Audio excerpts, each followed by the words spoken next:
Welcome to Under the Rug at Work, where we shine light on issues that are normally swept under the rug. I'm your host, Nicole Turnbull, and I'd like to introduce you to my guest today, Brooke McCarthy, who's a communications marketing trainer, business coach, and facilitator. Now, today we're talking about why modesty is dangerous. Brooke, thank you so much for joining me. This is going to be an interesting topic. Yes, I love this topic. I've had a podcast on the same topic and I've sent emails on this same topic, and it always gets a response from people. Mm. Well, before we dive in, there may be some people who might not have met you before. Can you share a little bit about your background and experience? Sure. So I am happily unemployed, happily unemployable, hopefully for the rest of my life.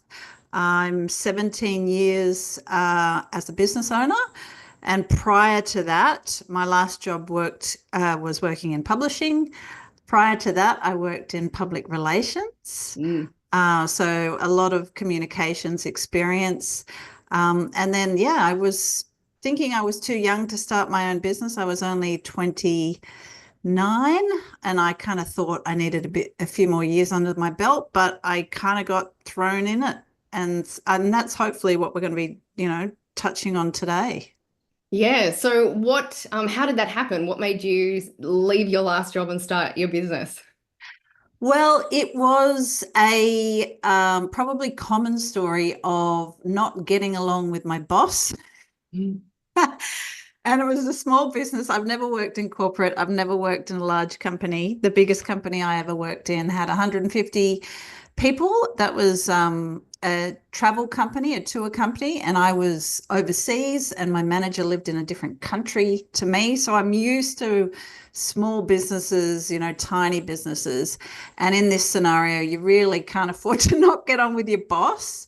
And so what happened is I was managed out, where your 3 month probation turns into a 5 month probation, and it was just torture, absolute, absolute torture. And I left, and I thought, oh my God, like my self-esteem was pretty low. I'd taken a $15,000 pay cut, and I'd taken a sideways step Hmm. from public relations, where I was getting some digital experience in the early days of digital, and I was loving it. And then I took a sideways step into magazine publishing, and I'm like, this is wrong. I don't want to be in print. And yeah, so it was not a fun experience. And that first unemployed Saturday, I remember saying to my partner, my boss, she said before she hired me, and it was 3 rounds of interviews, like pretty overkill, I think, for a small business. She said before she hired me that she was afraid I was going to leave and start my own business. And at the time, I was like, that is a weird comment. Like, Yeah. why would I do that? So I rushed to assure her that I wouldn't. So it was her that gave me the confidence in a roundabout way. Mhm. I'm thinking, well, if she thought I could do it, maybe I can do it. So I started my business in the space of a week. And that was that. Never looked back. So, can you tell us a little bit more about the business and how kind of modesty came into that, or how you help Yeah, people with yeah, for that? sure. Yeah, for sure. So, my experience of starting my own business is quite common, I think, and it doesn't get talked about nearly enough, in that there's a lot of talk on the internet about, flexibility and freedom and, being your own boss and hashtag boss babe.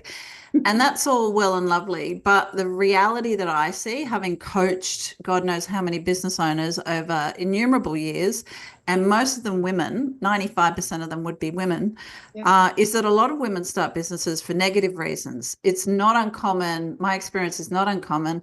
They've been bullied in the workplace. They've reached a certain age where it has become very difficult, even though they have heaps of experience, heaps of expertise. They're experiencing ageism and discrimination. A lot of people that can't find a job can measure it with their qualifications and their level of experience. That was certainly my experience as an art student. We have to kind of make it up as we go along, us art students. Um, So, it's really not uncommon. And it means we start a business on the back foot. And it is a bit of a process to get yourself into the state of mind that you need to be in to actually make a great go of it, which is resourceful, resilient, optimistic, creative, to back yourself, to get out there, to introduce yourself to strangers.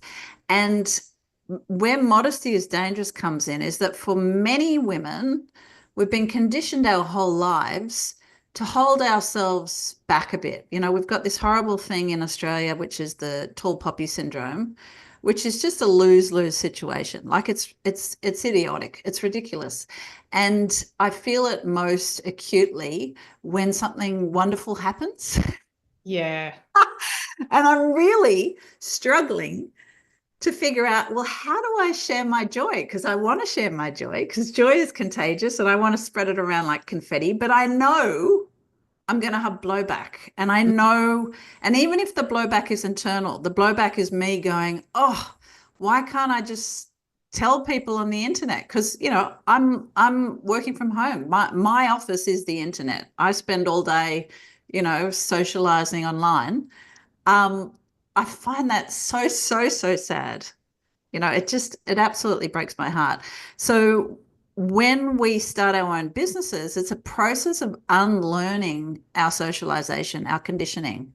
And depending on the particulars of our identity, depending not just on our gender, because, gender is part of it, but modesty affects men as well. This tall poppy syndrome affects men as well.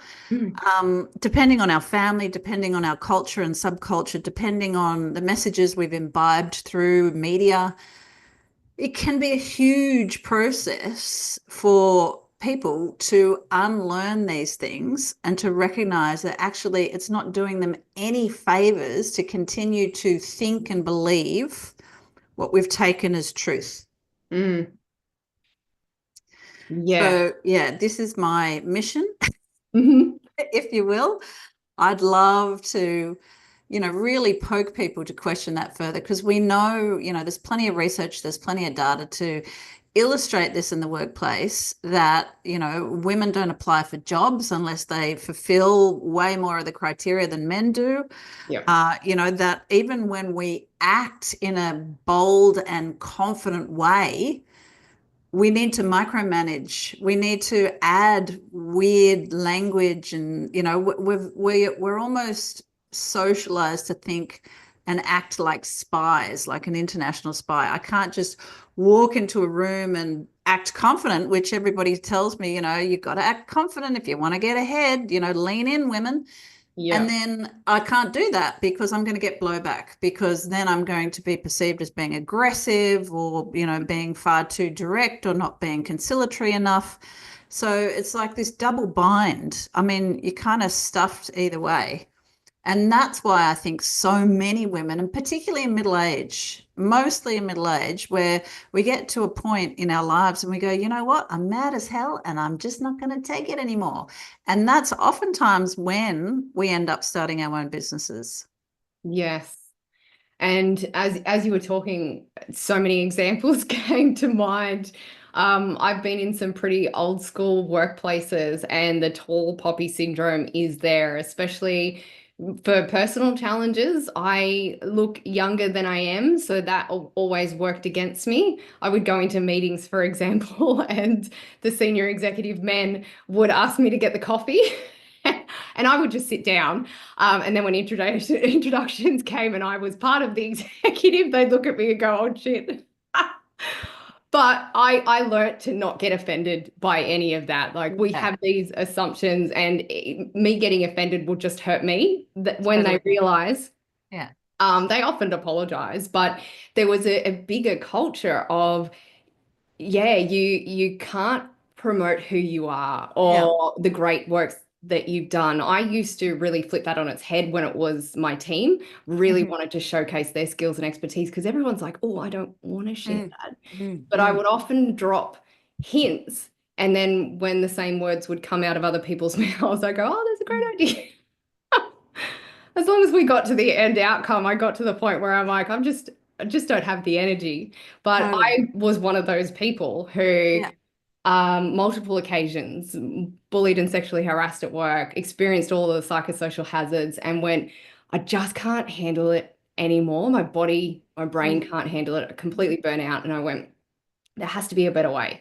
Here's the Yeah. problem. This is what I want to do to fix it. And then it Mm. was as you said, that experience, that journey of Mm. how do I do that? How do I promote myself? And then you get the well-meaning old colleagues and family who go, can you really? Is that really something you should? Oh my God, yes. That's an excellent point. And they are well-meaning, right? Like they think they're being kind and, doing you a favor. Tell me what they told you. I'd love to hear.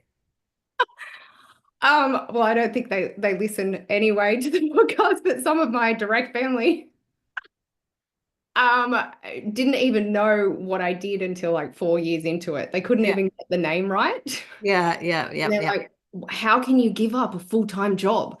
Like, Yeah. what about the income? What are you going to do? How are you going to do that? Like all of the questions that of Yeah. course you ask and answer yourself before you make a huge decision like that. Yeah, totally. Um, but they'd seen things and have the perception that security is a long-term job. Yeah. And I'd moved a couple of times in different organizations as well, some to get a promotion, others to get away from different cultures. And even that was kind of looked at to say, why are you moving so much? What about loyalty? Like, oh, you give loyalty when you get it.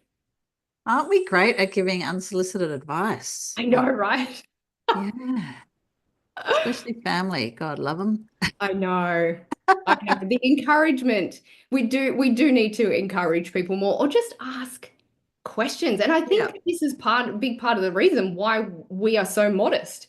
Mm. Because when you go out there and say, "Oh, look at what I'm doing. This is what it is," you get the what is that? Why is it good? What do you mean? I don't understand. Oh, 100%. And I think you get blowback too when people don't really get it, when they don't really understand it. I mean, I had a lot of blowback from my immediate family as well.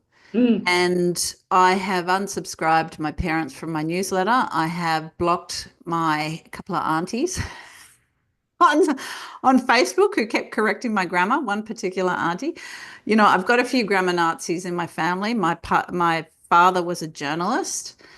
My mother's excellent at editing. I just don't need my marketing edited all the time. And and they didn't. It was like I was triggering them when I was full of joy. And I am somebody who feels things very deeply. So I'm not always happy. Like, I don't know yeah. anyone who's always happy. Don't trust those people. I'm not a Pollyanna, Mm, but I am emotional and I do feel things very intensely. And I do 100% believe in the power of contagious emotions. So it's not just, power. It's not just belief. It's science. So joy, is an emotion that I want to like. I'm like, come on, let's have a joy party. Like, let's celebrate. And it would really, really trigger my parents because they came from that Anglo-Saxon background of like, do not brag, like, do mm, not think well of yourself. And it's like, just a second here. Every single day, my partner is also self-employed. Every single day, my partner and I wake up and make shit happen out of nothing. We make a livelihood, we make a thriving livelihood for two teenage daughters out of mm. our own sweat and smarts. This is not a small thing. Like, this is Yeah. a radical thing. And it's hard some days. Like, it's Yeah. really hard. It's stressful. It's uncertain. It takes an immense amount of stamina. Mm, So when something goes well, I want to celebrate it. And if I can't celebrate it on the internet because, how dare I, then I should be able to celebrate it with my friends, my closest family, right? And mm, yet I'd get this blowback all the time. I get this huge pushback and I'd get, so much judgment. And it's a weird thing because my parents are fantastic people. Don't get me wrong. They are really good fun. They are great at parties. They brought me up to, host dinner parties and hub parties and celebrations. Everyone's welcome. You met a stranger on the bus, Brooke. Sure, you can have him over for dinner. That's okay. Yeah, there's enough for everyone. Like, that's their mentality. But for one reason or another, it really triggered them when I was, I guess, full of myself. Oh, and you hear that at school. You hear that Yeah. in your upbringing, and then Yeah. we wonder why it makes it to the workplace. Oh, 100%. And I It's was not so, like that as a kid. Like, I was not like that at all. I was, quiet. My parents used to call me biddable, which I think is the most god-awful compliment you can ever give a child. I was the eldest child, so I was praised for being helpful and useful and, looking after my siblings. And so this is something that I have deliberately embraced, and I find it very curious. I don't know if that word is strong enough to see the blowback that I sometimes get. And I think if we're honest with each other, when we mm, look at other people, other business owners, other people on LinkedIn who are like, yeah, I just got promoted. Hey, this fantastic thing happened. A lot of us have these very mixed emotions where, we don't like to admit to the negative emotions, right? We're happy to admit to the positive emotions, the things that are seen as good, but the mhm. negative things, such as embarrassment or shame or jealousy, or maybe even anger, we judge ourselves for feeling. But I think a lot of people look at people on the internet and think, well, they've got enough. I'm not going to praise them. I'm not going to say well done or congratulations because they've got enough nice things. And the opposite is also true because I see this in marketing all the time and I see this in biopsychology. It works on me.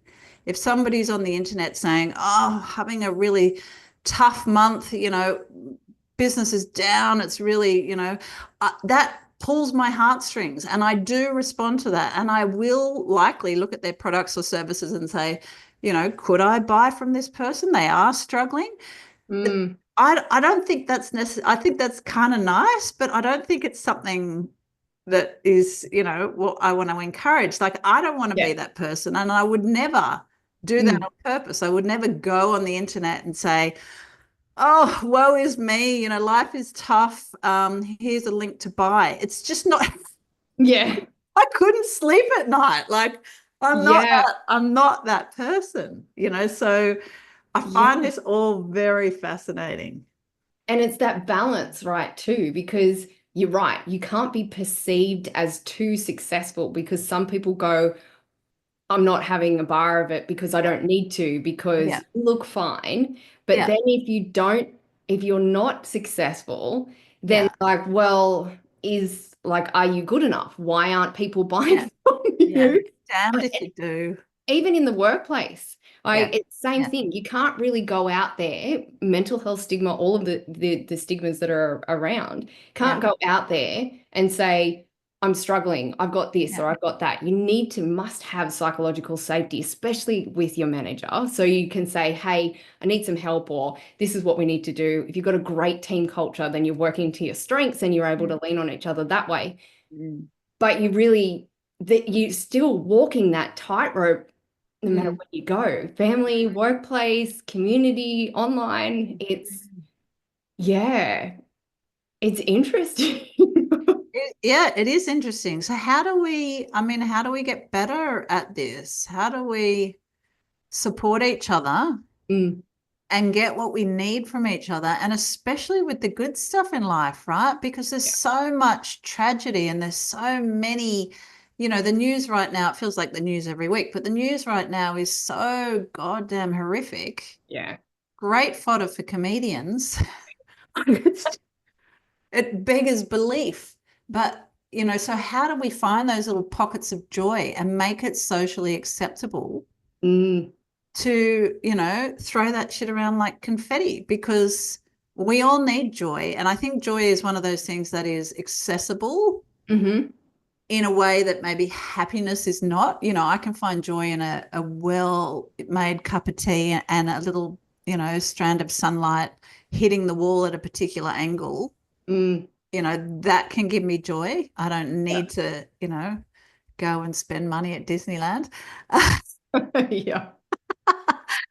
Yeah, I mean, I find this whole thing extremely fascinating. How do you create safe work cultures and safe environments where we can be honest and open with each other Mm. without being manipulative Hmm. on purpose? Yes.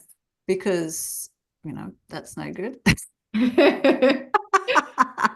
And I find it's easier instead of promoting or big noting Yeah, myself, yeah, it's promoting other people. So yeah, lifting them up, raising, because it's much easier to yeah. edify someone else than it is It is. to ourselves. And while we want to move from that, I think until we get to a point where that's more comfortable. And I have conversations with people all the time as well. And I say, look, it's not about you big noting yourself. It's about you sharing the great work that you've done. People want to Yeah, know that they have this problem and yeah, you've helped other people do that. And what have other yeah, people said? yeah, 100%. Yeah. Yeah. What are some of those wins? Like, I as you think said, that's a really good entry. I think that's a great entry is like, okay, well, you're celebrating other people. So hmm, why not extend that same compassion to yourself? yeah, I spend a lot of time, a lot of my days lifting up other women and clients, and saying, hey, things might not have gone to plan or your expectations may not have been met in this scenario, but let's look at the evidence. Let's look at the evidence of all the good things that you have done mm, and the accolades that you've gotten and the self-satisfaction that you can derive from, challenging your self-limiting beliefs. And, I think evidence is a great thing to gather. I have a practice that I use with clients where it's called a sweet things file. mm, You can name it whatever you want, but on my desktop, on my laptop, it's called a sweet things file. And I've got screenshots and, it's mainly screenshots, emails I've saved where people have said lovely, lovely things. oh, that's nice. And it's a great thing to revisit, but it's a good practice as well, I think, to revisit at the end of every day when you're lying in bed and your Yeah. brain's going, ooh, is to kind of go through and take a kind of an inventory of the joy and the good things and, Mm, the stuff that you've achieved that day. yeah. Even if it's just like that, I finally sent that email that I've been meaning to send for 2 months now. Yeah. I finally did that task that took all of 5 minutes that I've been procrastinating on. Like when we can go through that kind of inventory, Mm, it can start to compound. It has like a compounding effect. I call it banking confidence. It's like yeah. the compounding interest that's gained on this ongoing practice of, like I don't actually need to keep acting out of so much modesty. I have evidence. I'm accruing evidence. Yeah. And this is something that I did, particularly, I think it was last year, beginning of last year. I was adding more testimonials to my praise page, and the praise page goes on and on and on and on. And I'm moving Google reviews and LinkedIn recommendations and whatever. And I'm thinking, this is ridiculous. Like, how many testimonials does one person need before they finally start, you know, believing them and promote themselves? And I Yeah. should stop talking in the third person. So I gave myself a promotion this time last year, and I gave myself a commensurate pay rise, Nice. and I gave myself a few bonuses along the way. Love it. And it worked really well. Like it worked extremely well because, we take a gamble working for ourselves. Hmm. And employed people too. You take a gamble. You back Mm, yourself when you seek a promotion. You back yourself when you negotiate a pay rise. You back yourself when you have a difficult conversation with your superior, your manager. We put ourselves out there so much mm, to actually recognize that we are the people that will reward ourselves for that, because we can be waiting forever, right? We can be waiting forever for our partner to send flowers and for our children to say kind things. I got two teenage girls at the moment, so there ain't a lot of compliments thrown around. Like we can wait forever for, Hmm. people to recognize us, or we can just go, you know what? I'm done with waiting. Yeah. I'm just going to give myself what I need and Hmm. ask for what I want. Yes. And then, this is the second part of asking, because I'm good at asking. I'm not necessarily great at receiving. Yeah. You ever had Yeah. that experience, Nicole? Oh, yeah. Yeah. You ask and you're like, wow, look at me asking. And then you're like, oh, shit. Oh, no, it's really okay. Yo. One thing I used to do, especially when I started a new team, is bringing everyone together. And some of those icebreakers are really just boring and no one really likes them. But I used to go around and say, like, introduce yourself and Yeah. just share a little bit about your background. But I want you to share one project or role that you had where that you were most proud of and why. And it gets Yeah. them to go back to that thing that gives them goosebumps, that thing that makes them tick, that things that absolutely love. And instead of saying, who you are and what do you do, Yeah. people can see the passion. They can feel their strengths. They can feel where they really love to excel and achieve. And that helps them be able to promote themselves in a way that's not seeming as self-promotion in a negative way. Totally. Um, and builds that team culture, the relationships. Like people look at each other and go, "Wow, that's really great. You did really fantastic there." And it was just always really joyous for me to see when people did that. Yeah. 100%. Yeah. 100%. But not everyone has a workplace culture that helps them thrive. A lot of people think that or feel that they lack that support to thrive. Can you Yeah. share a little bit of some of the examples of the support that's missing and how can workplaces actually step up? Oh, how long have we got? I think there's something inherently broken about a system where, or a culture, a society where, uh, in our 20s, we're finding our feet. And then in our 30s, when our careers are finally starting to take traction, hopefully, then you're expected to have a baby, or you're feeling like you want to have a baby. And then to add insult to injury, we've got the school system, which starts at 8:39 a.m. and the work day, which starts at 8:30. The school day finishes at 3:30. The work day finishes at 5 to 6 p.m. So tell me what part of this works. Yeah. None of this works. Mm. How is this a thing? And then to add on top of this, just for extra fun, we have an inordinate amount of competitive parenting where, it's not enough that our darlings go to school and do their homework. They also have to join this school camp and that extracurricular activity and do this thing. And the parents are constantly being asked to come to the school and help. I remember doing this, with enthusiasm with my first child.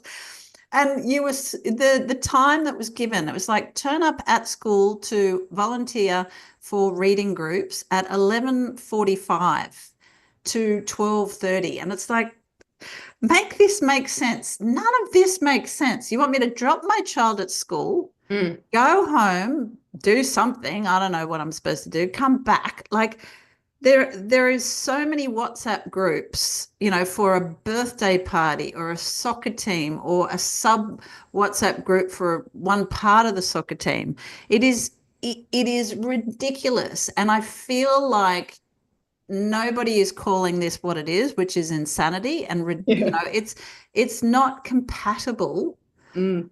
with having any peace. And we need to start putting our foot down and say, I ain't doing this. Mm, I'm not like nothing saddens me more. Well, there are many things that sadden me, but I find it horrible to meet people in the mid years of their life when they should be at the prime of their existence, right? They're in mhm. a great career, they're doing interesting work, they're making more money than they've ever made, they've got children, they're set up. They should be in the prime of their existence, and they're miserable because their entire weekend is dedicated to driving across the city to drive their child to this place and that place, and there's a birthday party and it finishes at 8:30 p.m. on a Saturday night. So you're Yeah, supposed to what? Get in an Uber drunk from wherever you are to pick up your child. I mean, mm, it's insanity. And of course we're stressed. Of course yeah, we're anxious. Of course we're miserable because mm, this whole system is broken. And yeah, I'm saying that as somebody from a privileged position who mm, works from home, who frankly doesn't need to get in a car most days. yeah, Like my kids go to school down the road. They could walk, lazy buggers. Like I have it lucky compared to most, but yeah. it's still ridiculous. Like the insanity of it and the fact that we tolerate it is Mm. bizarre. That used to get me in trouble a lot. I would, was probably still. I asked the question. So, Yeah. if you want us to do reading time, why can't we do it when we get there or when we're picking them up, like at the end of the day? Like Mm. logically, that makes sense. But often the system is designed by people who either benefit from it or they've just set it up because kumbaya, that was a great discussion and this is what we were going to do. Yeah. Let's Yeah. challenge these things. Let's ask Yeah. questions. Let's Yeah. come at it from that curious mindset to say, is this working? And if it's not working, because a lot of things Yeah. are working, Yeah. Yeah. Yeah. how do we change it? How can it be better? What outcome do we want? And how do we get there? Totally, totally. I mean, just something as simple as like reading a novel, like in my mastermind group, one of the things that we do is every week we set creativity and health goals. And Mm, it's a lot of discussion about novels and book recommendations and stuff like that. It's such a simple thing. It's so simple. And yet, so many of us never read a novel for pleasure mm, unless we're sitting on a beach, on a 1 week or 2 week holiday once a year. It's like, it's bizarre. You could read a novel every single day if you wanted. It's not that radical, right? It shouldn't be that yeah. radical, Yeah. and yet it gets commented on because it's like, oh, I wish I had time to read a novel. It's like, you do. You just live in a society that's got their priorities back to front, you know? Yeah. And if you turn off the TV, because nothing good is on it anyway, Mm. that'll give you so many hours back. And it's about setting up a good routine, right? Like I like to, and I've fallen out of it at the moment because things are a little bit crazy. But in the morning, I get up with the sun, I let the chickens out, and then I often Oh, make a cup of tea and read a yeah. bit of a book. Like it only Lovely. needs to be 5, 10, 15 minutes. Like Oh, yeah. start the day in a Yeah. different way. Yeah. And yeah, yeah. Because this is so important, right? Because we're if we're going to make change, if we're going to advocate for ourselves, if we're going to be brave in the workplace, if we're going to stand up to the bullies, if we're going to, back ourselves and take a great leap into self-employment, if we're going to do all these big things and challenge the system and actually change things, we need to be resourced. We need to be clear. We need to be rested. We Yeah. need to be not constantly distracted by WhatsApp groups talking about kids' birthday parties. We need to get our focus back. And the only way you get your focus back is through being incredibly pig-headed and self-centered, Mm, selfish. And mm, I use that word on purpose. I've got my current season in my podcast is called Summer of Selfish. And I use that on purpose because yeah. that was what my family called me for a period. They kept calling me selfish over and over again. And of course, I would initially, get pissed off and angry. And I'm like, what are you talking about? How dare you? Blah, blah, blah, blah, blah. And then eventually I'm like, oh, they're trying to change my behavior. Mm. I just need to stop rising. So I stopped rising. And all of a sudden they stopped calling me selfish and things continued, and it's like, it's not But selfish, it's to not. want to have a nice life. People peaceful. Peace. Yeah. And if you're not going to advocate for you Yeah. and put yourself first, who Yeah. will? You're supposed Exactly. to. We Yeah. need to be that. Yeah. And you're modeling it for other people as well. Like that's something I think about a lot, especially with having two daughters. I Mm, think, I'm modeling to my children yes. what it looks like to be, a person who's well resourced and rested, who it's Saturday morning. I used to get comments all the time when the kids were tiny. They'd say, "How can you read the paper?" And I'm like, well, it's easy. I wake up on Saturday morning, we buy the paper, I lie on the couch and I read it. And they're like, but what about the toddlers? And I'm like, well, they're there. And occasionally they try and interrupt me and, we might have a little discussion and then, like they're fine. Yes. Why is that a radical thing to read the paper on a Saturday morning? It's really not. So whilst it might seem selfish at first, and whilst it might seem bold or even preposterous, and whilst you might feel intensely self-conscious, which I know a lot of people do, Mm, especially when it comes to talking about themselves on the internet and talking well of themselves and saying, mm, hey, look at me, mm, um, you are doing this for other bigger reasons. You're modeling it for other people. You're normalizing this behavior mhm. and you're hopefully encouraging other people to come along with you, because this is the other thing that, rotten capitalism does, is it creates this hyper independence where it feels like every man and woman for themselves, Yes. that you've got to figure it out by yourself. And that 100% applies to self-care and mental health, right? Yeah. Like that mental health is your problem and your problem alone to solve. That, Mhm. it is your issue that you're depressed, your issue that you're anxious, when actually, no, of course you're anxious, of course you're depressed. That is a normal human response to a shitty system that you're operating inside. It's Exactly. more worrying the people around you that think everything's fine. Yeah. You're having a normal human response. And in fact, we're all interconnected. We are all responsible for each other's, not just, safety, Mm, but our emotions as well. We can't help it, even if we wished it were otherwise. And mm. many of us, including myself, wish it were otherwise, but we are all interconnected and we Yeah, do feel each other. We are responsible for each other ultimately. definitely. Look, Brooke, thank you so much. This has been such an interesting pod. If people are listening and want to learn more about you or connect with you, what's the best way to do that? My website is hustleandheart.com.au. Mhm.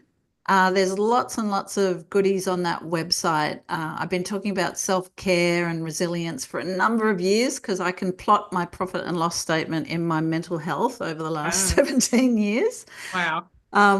You can find me on LinkedIn. There's no E on Brook. Hmm. And you can find me on Instagram. That's probably my favorite, Brook McCarthy, no E. And I'll, Awesome. yeah, say hello because I am actually on social media and I will respond. That is my water cooler. Fantastic. Well, I'll put those links in the show notes as well. But again, thank you so much. I really appreciate you coming on and chatting about this topic. And for listeners out there, if you found this conversation valuable, please subscribe and share it. And we'll see you next time on Under the Rug at Work, where we continue to shine light on issues that are too often overlooked.